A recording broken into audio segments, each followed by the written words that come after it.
பயந்துட்டீங்களா? நான் தான் கத்துனேன், சாரிக்கா. ஒன்னும் அடிப்படலே. இல்லங்க, ஒன்றும் இல்லை.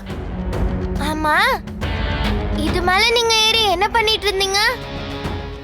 அது கொஞ்சம் தூசியா இருந்துச்சா, அதான் தொடக்கலான்னு மேலே ஏறினேன். உங்களுக்கு எதுக்குங்க அந்த வேலையெல்லாம்? வேலைக்காரங்க கிட்ட சொன்னா அவங்க செய்ய போறாங்க. பரவாயில்லைங்க, நானும் வேலை செய்ய தானே இந்த வீட்டுக்கு வந்திருக்கேன். மேடம் இருக்கிற ரூம் ஆச்சு, டஸ்ட் அலர்ஜி வரக்கூடாதுன்னு தான் துடைக்க போனேன். ஏன்னா அவங்க கோமால இருக்கிறப்போ நம்ம ரொம்ப ஜாக்கிரதையா இருக்கணும். அக்கா, நீங்க கவலையே படாதீங்க. இதுக்கப்புறம் பாட்டிக்கு இதெல்லாம் தேவையே இல்ல. என்ன பாக்குறீங்க? பாட்டி குணமாகி வர போறாங்க, அதுதான் நான் சொன்னேன். புரியலையே பவி. புரியுற மாதிரி சொல்றேன். ஆனா அத ஃபர்ஸ்ட் நான் பாட்டிக்கிட்ட தான் சொல்லுவேன்.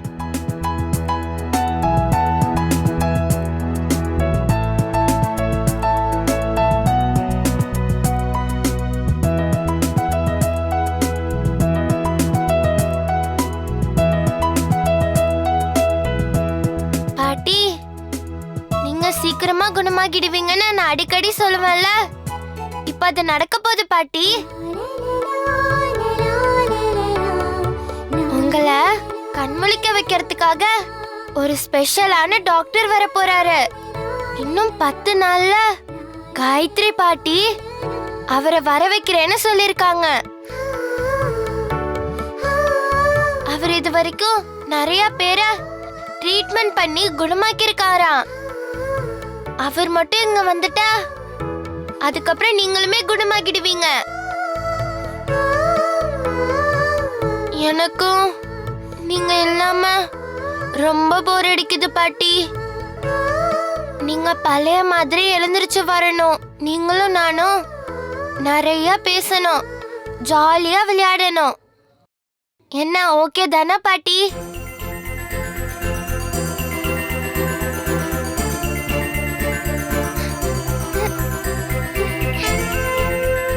பவி, இங்க பாரு, நீ பேசுறது கேட்டு அத்தை விரல் அசையுது.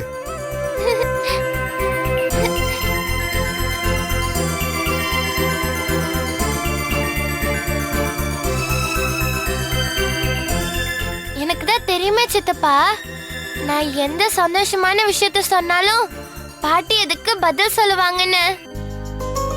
இப்படிதான் அர்ஜுனும் நானும் சேர்வோமான்னு கேட்டப்ப பாட்டி விரல் அசைச்சாங்க.